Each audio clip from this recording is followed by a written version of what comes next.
Bom, que o STF é uma corte que margeia a lei, todos nós já sabemos. Que o STF sempre toma decisões ou julga de maneira a beneficiar o crime, nós também já sabemos, sem novidades.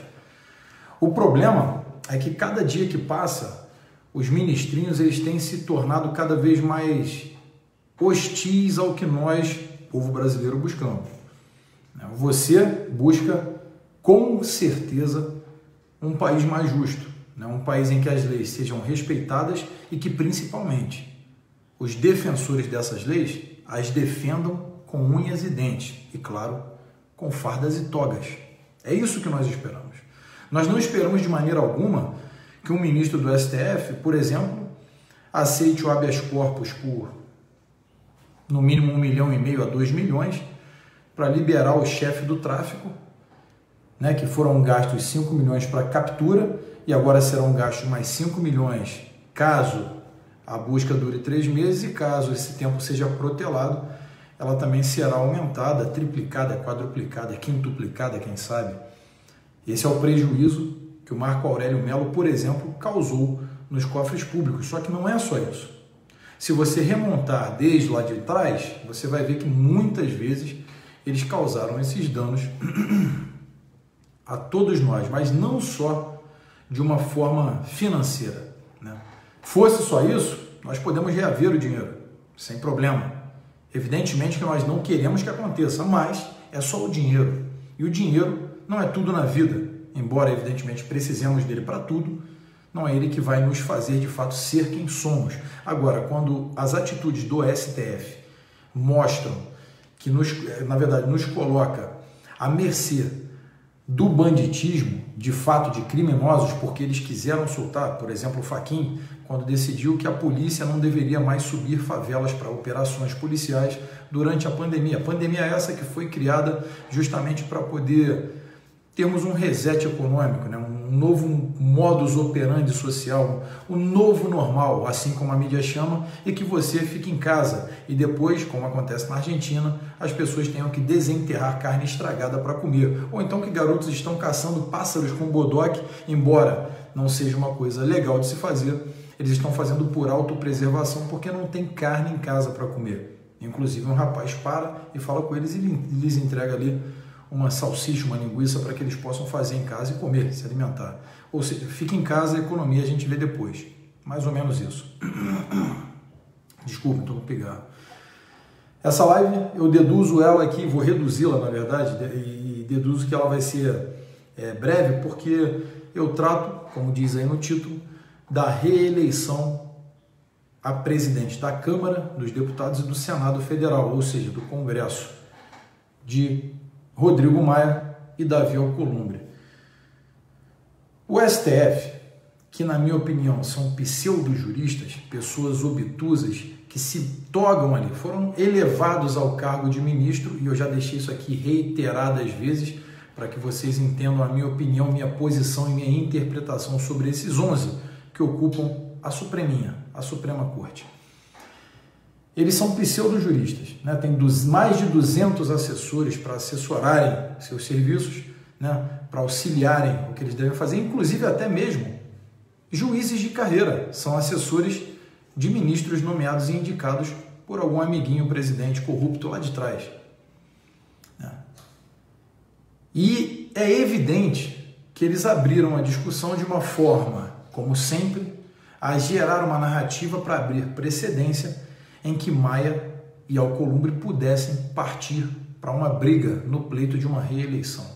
E eles alegam que o regimento interno da Câmara dos Deputados, veja bem, regimento interno da Câmara dos Deputados não proíbe a reeleição para presidente da Câmara e do Senado.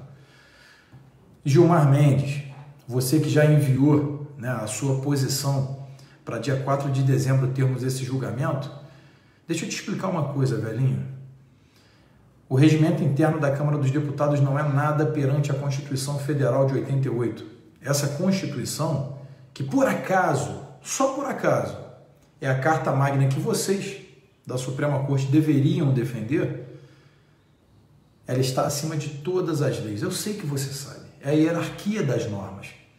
Constituição Federal, né? Leis federais, estaduais, blá, blá, blá, até chegar às leis orgânicas. Tem uma hierarquia da lei, né? E essa hierarquia ela não pode ser quebrada. Portarias, regimentos internos, né? Nada disso se sobrepõe à Constituição, que é a lei máxima do nosso país.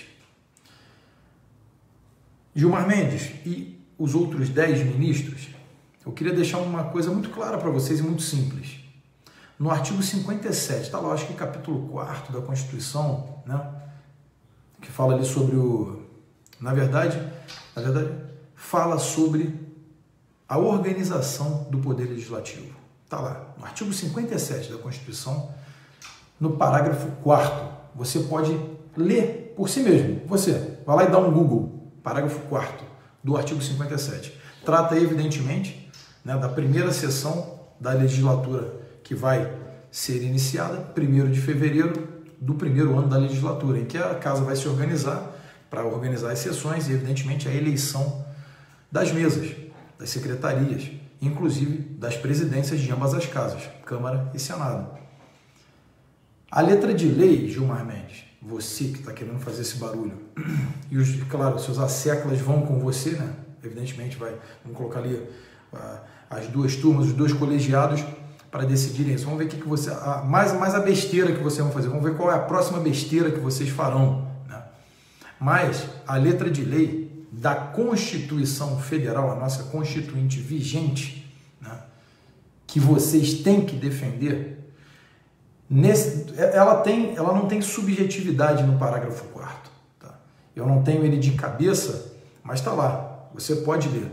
Artigo 57, parágrafo 4º, mas eu me lembro perfeitamente que utiliza-se as palavras vedada a recondução ao cargo em eleição subsequente. O que significa que é vedada a recondução para o cargo em eleição subsequente. Mais uma vez, vedada significa que não pode. Ela absorveu a palavra vedada, significa não pode. Então, ministros do Supremo, julguem aquilo que a corte deve julgar.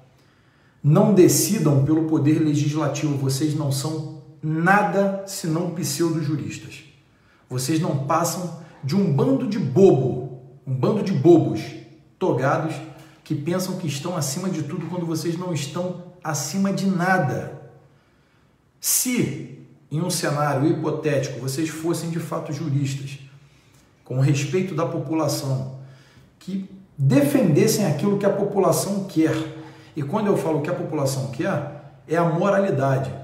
Mesmo que a letra de lei fosse ruim, mas a população gostasse, vocês defenderiam aquilo ali, vocês não defenderiam o que vocês querem, com seu ativismo jurídico muito mais do que pífio e inócuo.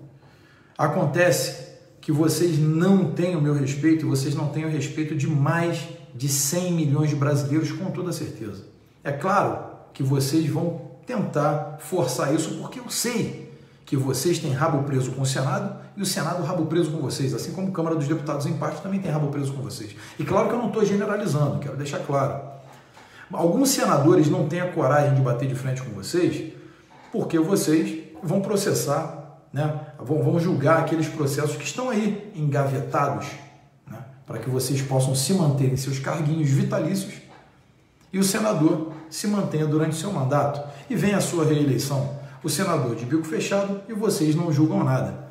Ou seja, o Senado passou a endossar qualquer escolha de qualquer imbecil que seja indicado para o cargo do STF, que está lá garantido no artigo 101 da Constituição, com seus 5 requisitos, né, totalmente rígidos para que você seja membro do STF.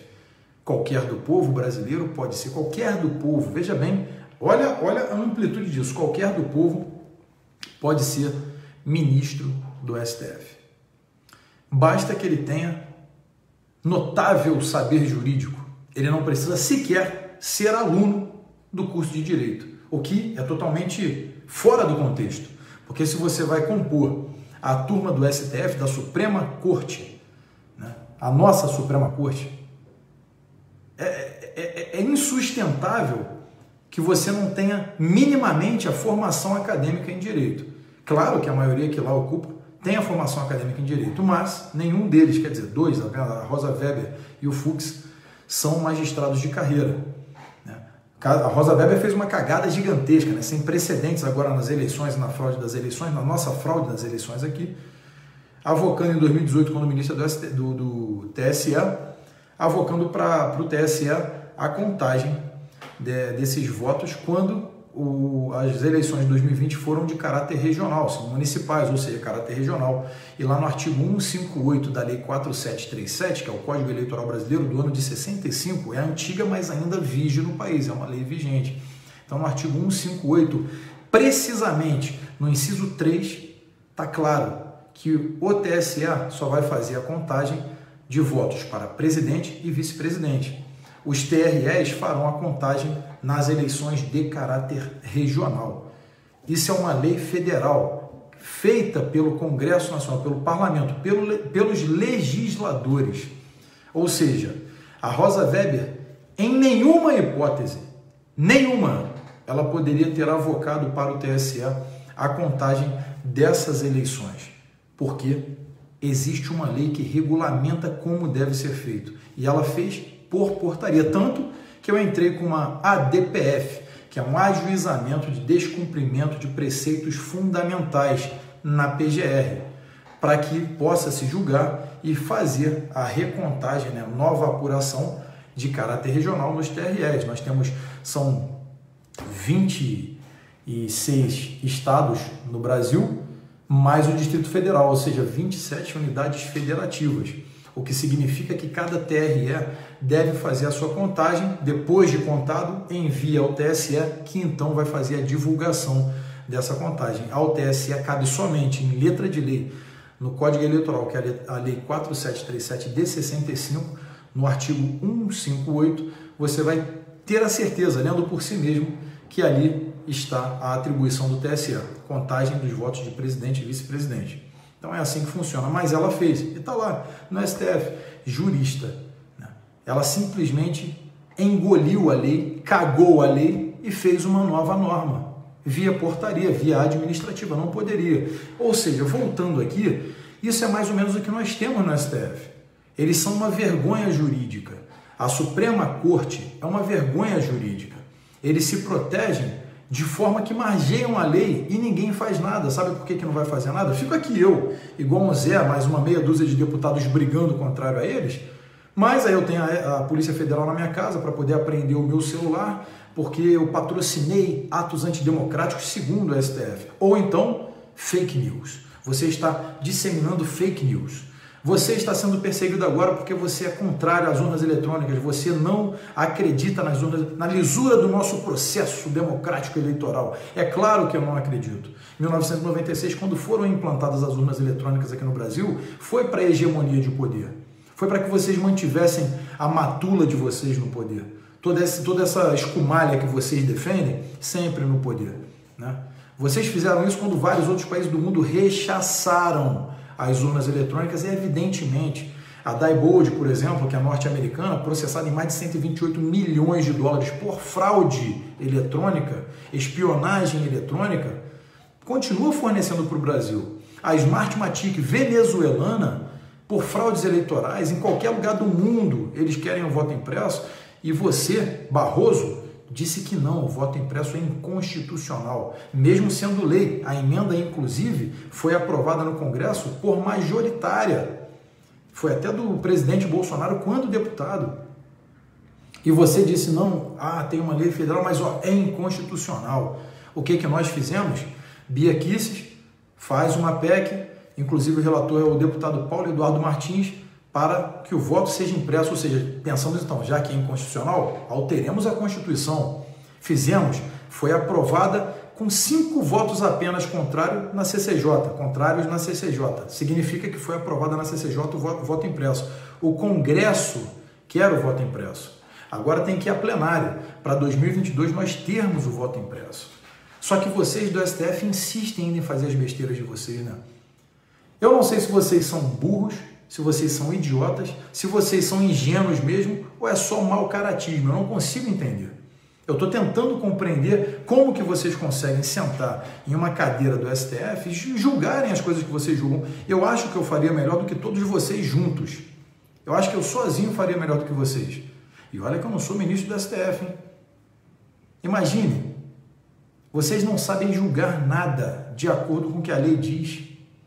Vocês liberam centenas de milhares de vagabundos presidiários da mais alta periculosidade todos os anos na saidinha. E eu sei o porquê da saidinha, né? Que vocês ainda insistem em forçar na mídia a falar sobre indulto, é um indulto.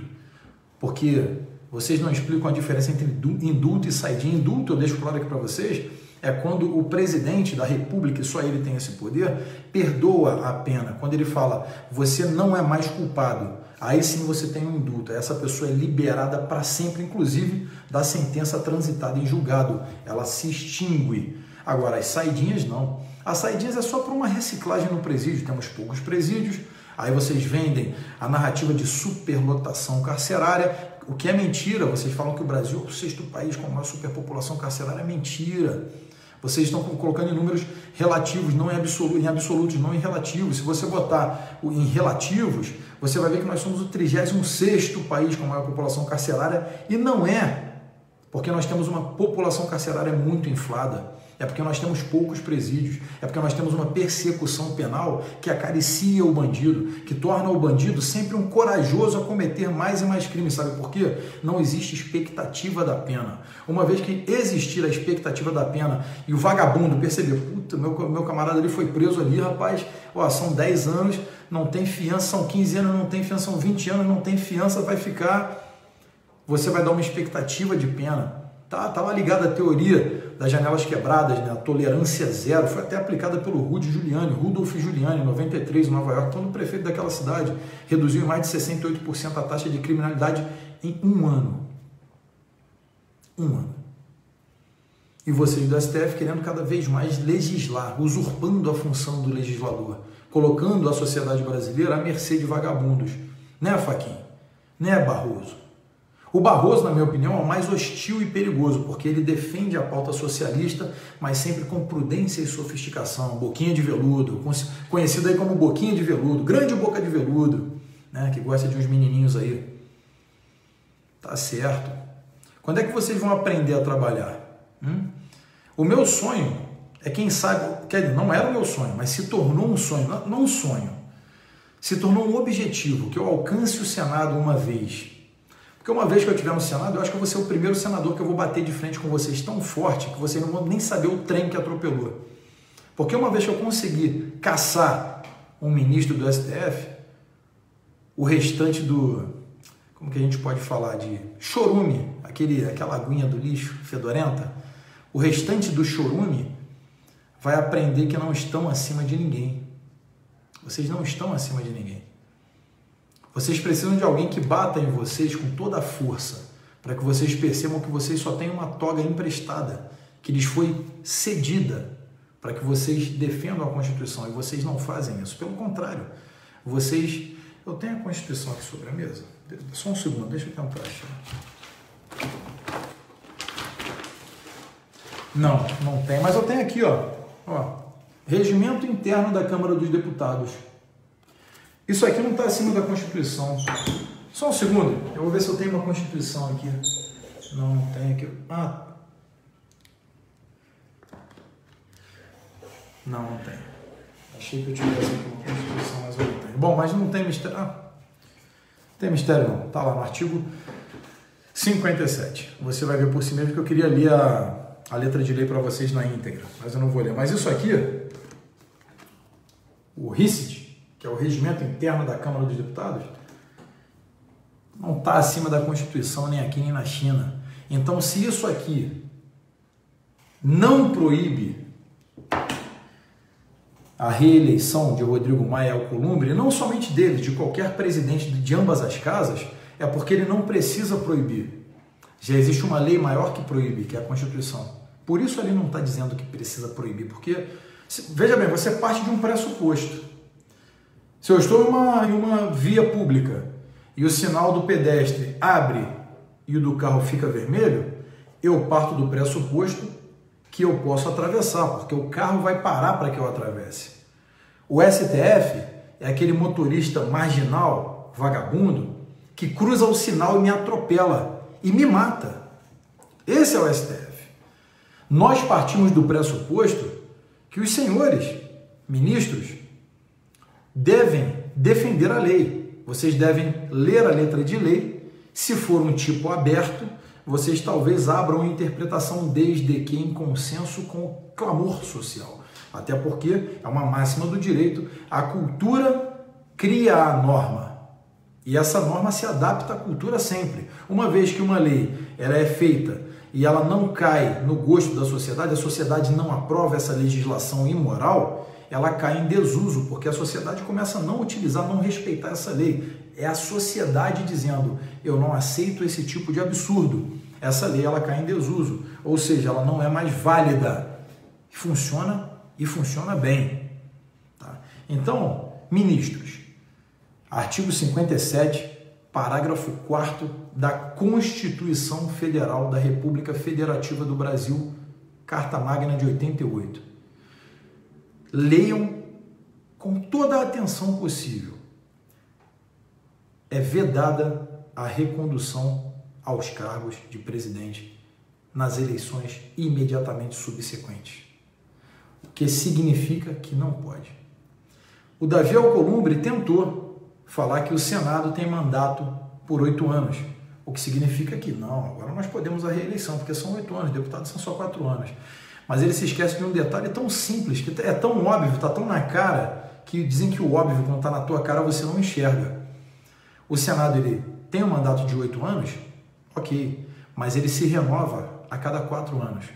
O que significa que agora, nas próximas eleições para o Senado, em 2022, junto com os deputados federais, nós teremos senadores que estão nos últimos 2 anos de mandato, mas que podem concorrer à presidência nesses últimos 2 anos. Então, se o senador Davi Alcolumbre ou qualquer outro que fosse presidente concorresse mais uma vez, ele estaria atrapalhando a chance, totalmente democrática de fato, de um outro a se candidatar ao cargo de presidente.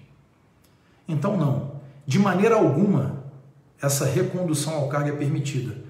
Nem uma interpretação na Constituição é possível. Porque a lei está muito clara em um tipo fechado, que não admite interpretação. Não tem subjetividade. Vedada a recondução nas eleições imediatamente subsequentes. Essas são as palavras. Então eu queria dizer para vocês mais ou menos esse teor, para que vocês, ministrinhos, compreendam que o trabalho de vocês não é tão difícil assim. É muito fácil, na verdade. E vocês são 11, cada um com mais de 200 assessores, inclusive magistrados de carreira assessorando vocês, obtusos do STF. No mais, Brasil acima de tudo, Deus acima de todos, força e honra.